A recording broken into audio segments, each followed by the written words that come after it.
my name is Kat, and today I'm going to be doing my January wrap-up. Okay, so before I get into the books that I read in January, I must first talk about my reading challenge a little bit. At the beginning of the year, I had decided that I was going to try to read 100 books in 2014.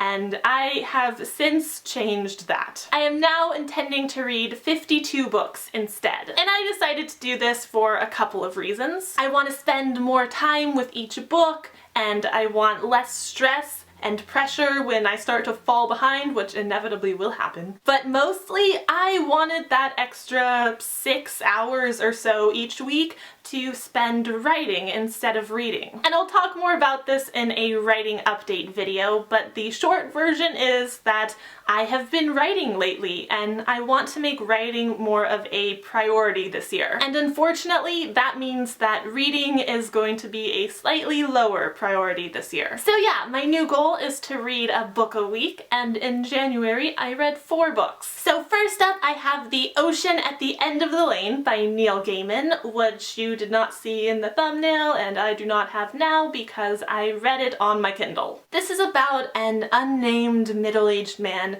who returns to his childhood home, and when he's there he starts remembering all of these strange magical things that had happened to him when he was a little boy. This book was really unique in a lot of different ways. For starters, the writing. If you've read Neil Gaiman's books before, then you probably know what I'm talking about here, but he has such a distinct style. His work is so lovely and atmospheric, and he says so much with so few words. It's impressive. It's a talent. The story of this book is also very unique and unusual in a good way. It feels kind of like a modern fairy tale or a modern myth. There was this one line from the book. I liked myths. They weren't adult stories and they weren't children's stories. They were better than that. They just were. And I felt like that line was very reflective of this book. It's not quite an adult story, even though the protagonist is an adult, and it's not quite a children's story, even though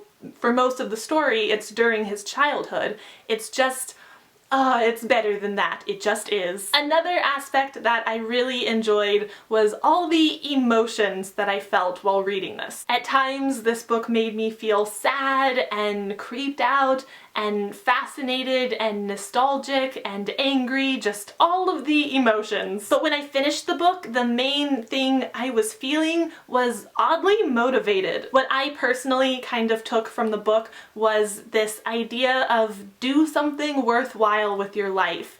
And that put me in a motivated mood. I was like, I gotta do something worthwhile. This is definitely what I would call a sticky book. It sticks with you. Long after you've finished reading it, you're still thinking about it and remembering it and going over scenes in your head, and just it sticks with you. There is so much to this world and this situation, and there's a lot to think about and ponder even when you're done with the book. I really wish I had read this book with other people, or I had filmed a discussion video when it was still fresh in my mind, because this is a great book to discuss. Like, it would be a great pick for a book club discussion kind of thing. But yeah, I really enjoyed it. I gave it 4 stars on Goodreads, and maybe it's more of a 4.5, but I felt like some stuff wasn't quite resolved, particularly some family relationship stuff. You know, it's great that there's so much to think about, but maybe not quite so much to think about. I would have liked a little bit more resolution with some stuff. Next up, I have Winger by Andrew Smith. This is a contemporary young adult story about a 14-year-old boy named Ryan Dean West, who attends this boarding school where he plays rugby and balances friendships and his romantic relationships. And I'm not going to say a whole lot about this book because I really think it's better going into it not knowing a whole lot. I wasn't exactly spoiled, but I did get some hints about something happening that really made me anticipate that something happening. I'm sorry if that's confusing, but I'm trying to be vague because I don't want to give give you any hints about things. But yeah, if you like young adult contemporary coming of age stories, if you like books that have believable characters and relationships, and if you like books that can make you laugh and also make you feel things, then I would recommend checking this out. This is also a sticky book. Even after you're done reading it, you're still thinking about it and feeling things that it made you feel, and yeah, just book hangover alert warning. I also gave this a 4 out of 5 stars on Goodreads, though it was probably more of a 3.5 star rating for me. However, I do feel like my rating would have been higher if I hadn't been in that anticipating state of mind the entire time I was reading it. Next up, I have Throne of Glass by Sarah J. Maas. This is the first book in a young adult high fantasy series about a 17-year-old girl who was the most famous assassin in the world until she was caught and thrown into a death camp. And she's been working in this death camp for about a year when she gets an offer to enter this competition. She will go up against 23 other fighters, warriors, assassins, and if she wins, she will become the king's new personal assassin, and eventually she will earn her freedom. I really enjoyed this book. I read it all in one sitting, and it's not a short book. Going into this book, I kind of thought it was going to be a little bit too Hunger Games meets Graceling, and it did have a little bit of that feel to it, but it's not focusing on the competition. There's so much more to this book. There's this whole murder mystery plot going on, and there's a lot of relationship development and really cool world building involving politics and magic and this kingdom where everything is taking place. I was really pleasantly surprised by the direction this book ended up taking. But yeah, if you like books with kick-ass female protagonists and lots of cool fantasy world building and some nice political conflict brewing and action and humor and romance, this book really has it all. There is a lot of setup and world building in this first book as it kind of lays the groundwork for the rest of the series,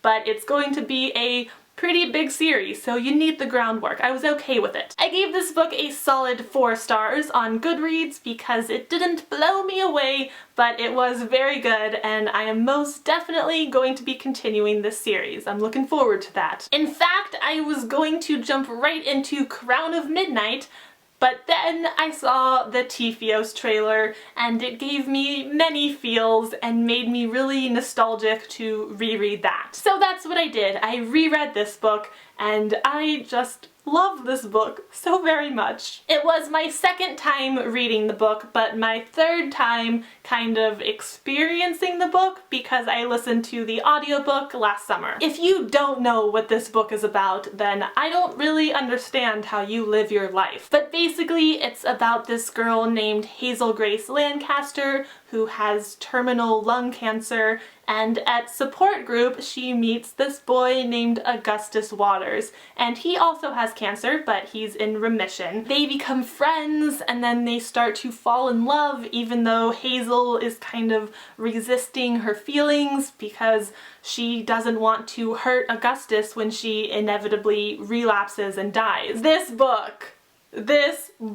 If you haven't read this book, then please don't judge it by my little synopsis that I just gave you, because it is so much more than just a story of 2 cancer patients falling in love. This book is romantic and powerful and funny and beautifully written, and it's one of my favorite books of all time. I love it. I gave it 5 stars. I'll always give it 5 stars. It's beautiful. Alright, that is it. Those are the books that I read in January, and that's everything I had for this video today. Thank you so much for watching. I hope you enjoyed it. I hope you have a great night, and I will have another vlog up soon, so I will see you then. Goodbye! But yeah, my new goal is to read about a book a week, and in February. That's what I was gonna say, but it's not February. I gotta do that line over again. Next up, I have...